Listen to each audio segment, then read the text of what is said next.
আলাইকুম প্রিয় দর্শক, নূর কিচেন অ্যান্ড ট্রাভেল চ্যানেলে আপনাদেরকে স্বাগত জানাচ্ছি।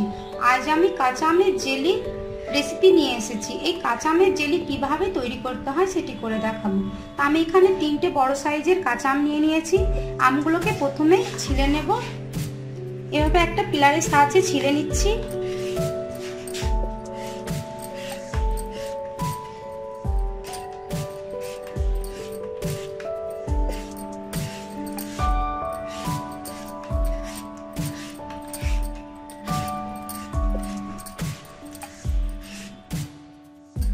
আমটা ছিলা হয়ে গেছে। আমি এখানে একটা জলের বাটি নিয়েছি, আমগুলোকে ছিলে জলে ডুবিয়ে দিচ্ছি। এইভাবে সব আমগুলোকে আমি ছিলে নেব।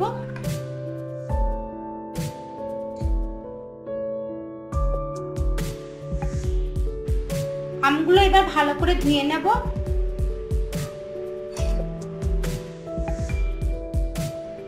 এবার জল থেকে উঠিয়ে নিচ্ছি। এবার আমি বড় ফুটোটা দিয়ে গ্রেট করে নেব। এই কাজটা হেসে দিয়েও বা বটি দিয়েও করতে পারেন।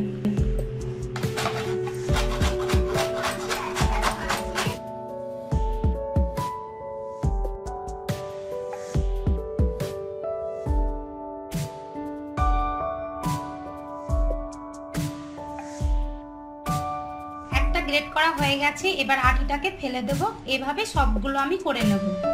আম 3টে গ্রেট করা হয়ে গেছে। এই আমগুলো আর ধোয়ার দরকার নাই, যেহেতু আমি প্রথমে আমগুলোকে ধুয়ে নিয়েছি।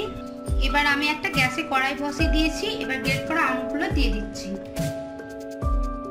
এবার আমি 3 কাপ জল দিয়ে আমগুলোকে সেদ্ধ করে নেব।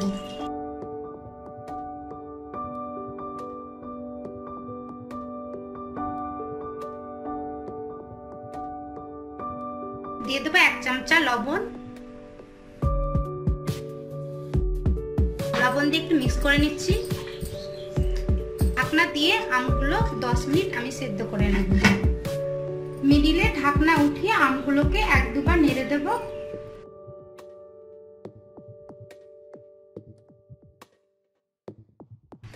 আমগুলো প্রায় সিদ্ধ হয়ে এসেছে।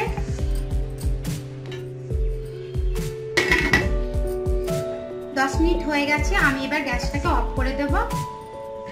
আমগুলো সিদ্ধ হয়েই গেছে। আমি এখানে একটা বাটি নিয়েছি আর একটা ছাকনা নিয়েছি। ওকে ছেঁকে নেব। হালকা এভাবে চেপে চেপে জলটাকে নিয়ে নেব। খুব বেশি চাপার দরকার নেই। আর আমি গ্যাসে কড়াই বসিয়ে দিয়েছি। এবার আম সিদ্ধ করা জলটা মেপে নেব।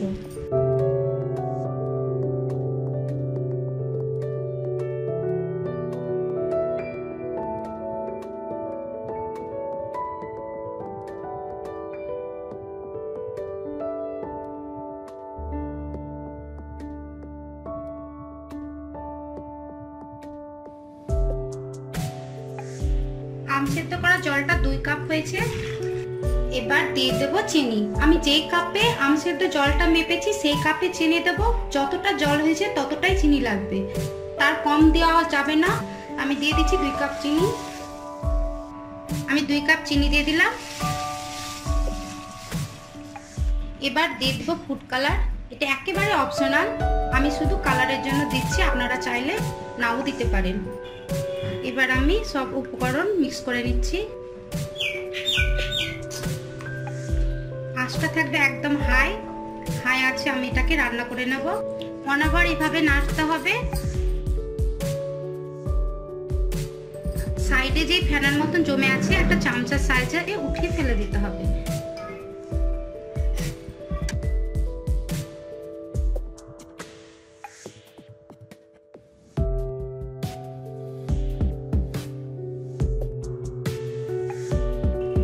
জেলিটা 5 থেকে 6 মিনিট রান্না করার পর আমি দিয়ে দিচ্ছি 2 চামচা সাদা সিরকা। এটা জেলিটাকে অনেকদিন সংরক্ষণ করবে এবং ভালো রাখবে। মিক্স করে নিচ্ছি। আরো আমি 5 থেকে 7 মিনিট জাল করব জেলিটা। সাদা সিরকা দেওয়ার পর আমি জেলিটাকে 5 থেকে 6 মিনিট আরও রান্না করলাম। রান্না করার পর দেখি মনে হচ্ছে জেলিটা হয়ে গেছে। আমি এখানে একটা সাদা প্লেটে কিছুটা জেলি উঠিয়ে নিচ্ছি। 1 মিনিট পর আমি জেলিটাকে চেক করব। 1 মিনিট পর জেলিটা আঠালো ভাব হয়ে গেছে, চ্যাটচেটে হয়ে গেছে, অনেকটা গাঢ় লাগছে। তো আমার জেলিটা হয়ে গেছে, আপনারা দেখেই বুঝতে পাচ্ছেন। আমি এবার গ্যাসটা অফ করে দেব। আমি গ্যাসটাকে অফ করে দিলাম। এবার সরাসরি একটা কাঁচের জারে আমি ঢেলে নেব। আপনারা যদি জেলি সংরক্ষণ করতে চান তাহলে শুকনো কাঁচের জারে জেলিটা সরাসরি ঢেলে দিতে হবে গরম অবস্থায়। আমি এখানে একটা শুকনো কাঁচের জার নিয়েছি, এবার জেলিটা ঢেলে দিচ্ছি।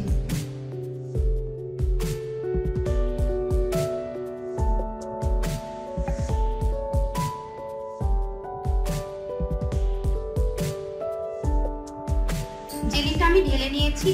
জেলিটাকে আমি 7 থেকে 8 ঘন্টা রুম টেম্পারেচারে রেখে ঠান্ডা করে নেব। 7 থেকে 8 ঘন্টা পর ফিরে আসছি।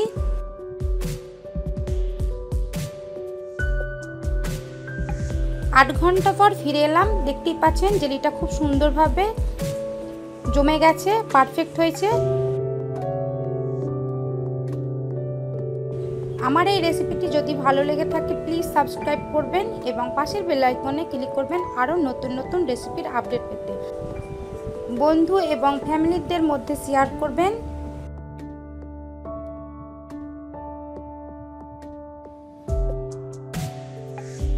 আমি একটা ব্রেডে জেলিগুলো নিয়ে দেখাচ্ছি কতটা সুন্দর হয়েছে, পারফেক্ট হয়েছে।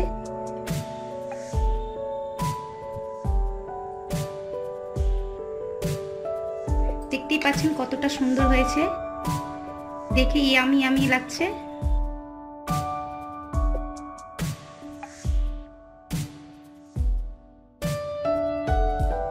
আপনারা দেখেই বুঝতে পাচ্ছেন কতটা পারফেক্ট হয়েছে।